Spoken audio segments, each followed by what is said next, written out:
סרטון קבלנים מספרים צולם בפרויקט סאסא והוד השרון. שלושת הקבלנים שמדברים בסרטון, שבעת, חטיב וניזר, ביצעו בפעם הראשונה בתים ב-ESB. שלושתם קבלנים ותיקים ומנוסים ביותר.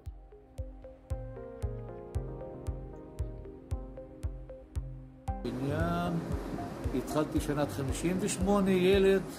לפני הזאת, כשהתחלתי אותה לך, אמרתי, כמו שאתה אומר, שואל אותי עכשיו, אמרתי לה, אתה מפריע לי, תעזוב את השטח. תוך שעתיים אנחנו התחלנו לעבוד. זה נכון. הערכתם, זה לא זוכר, אמרתם 50 יום עבודה לבוער את הבניין. אני לקח לי הבית הראשון ל-30 יום. והבית האחרון?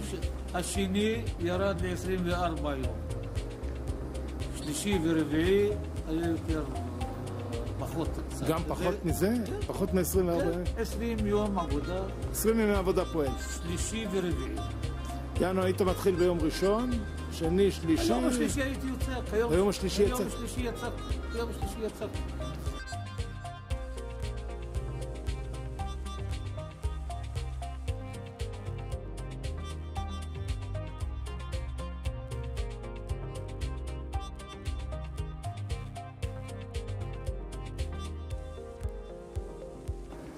נגיד שאת אותה מעטפת היינו צריכים לעשות עם דיקטים, קרשים וקשירה רגילה. אתה יכול להעריך כמה ימי עבודה היינו משקיעים?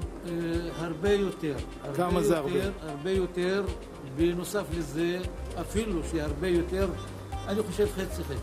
שבעת, אבל הבניינים האלה הם מבטון. עכשיו נגיד שהיינו בונים עכשיו לא בטון, לא קירות של בטון, היינו בונים בלוקים, עמודים, קורות, חגורות. חוזר על עצמו. כמו בטון? אתה בונה, חוזר לעשות עמודים. לעשות קיר יותר נוח ממה לעשות עמודים. אוקיי. קיר עמודים, אתה רוצה לתפסר אותם, לצקת אותם, לפרק. כמה זמן פירוק? לפרק בשביל לחזור, לעשות, להגיע לפני גג. זאת אומרת שבבית כזה, החיסכון שיש הוא משהו כמו 25 ימי עבודה פועל, בין בנייה רגילה לבין בנייה ב-ESB. אפילו יותר. עבודה, אנחנו עובדים בשיטה כזאת יותר מהר מבלוק רגיל.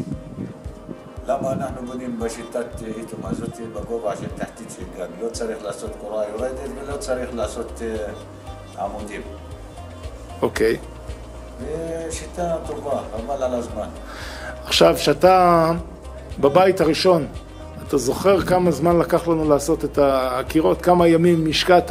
לקח 12 יום, ל5 פועלים. ל5 פועלים. זה היה הבית הראשון. בית הראשון, כן. אוקיי, מה קרה בבית השני? בבית השני עשינו את זה ב8 ימים.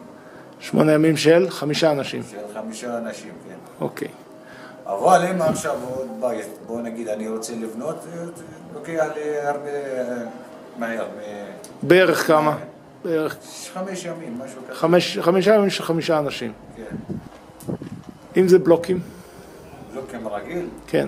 בלוקים, קורות, עמודים. יש הפרש ב5 ימים. 5 ימים של 5 אנשים. כן. בקשר לכמות של חומר שאתה משתמש לתמיכה של הקירות, זה פחות גם בחומר של תפסנות, נכון? כן, בטח. כל מטר אנחנו שמים הפרש, לא כל 50 סנטים צריך לשים.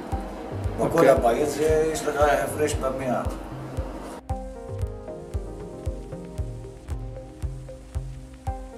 בשבילך מה היתרון של ה-ESB? זה חוסך חומרי עזר לעבודה, דיקטים, קרשים, לוחות, חיסכון, די מספיק. איך הלך לכם עם הבנייה פה? הלך מאוד מהר. זה אמרתי לך, זה שליש מהעבודה רגילה. מהזמן של העבודה רגילה.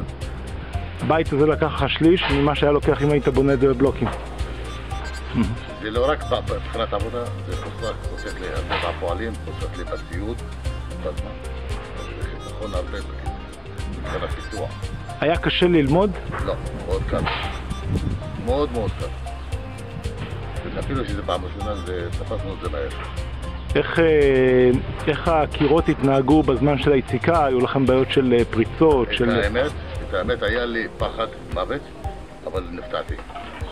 הופתעת. נפתעתי בתוצאה. מה חששת?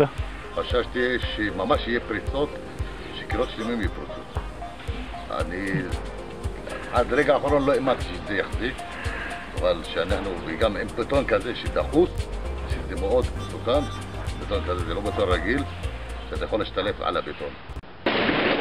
חמזי, מה אתה אומר? 100%. אתה מבסוט? מצוין, מעולה. יופי.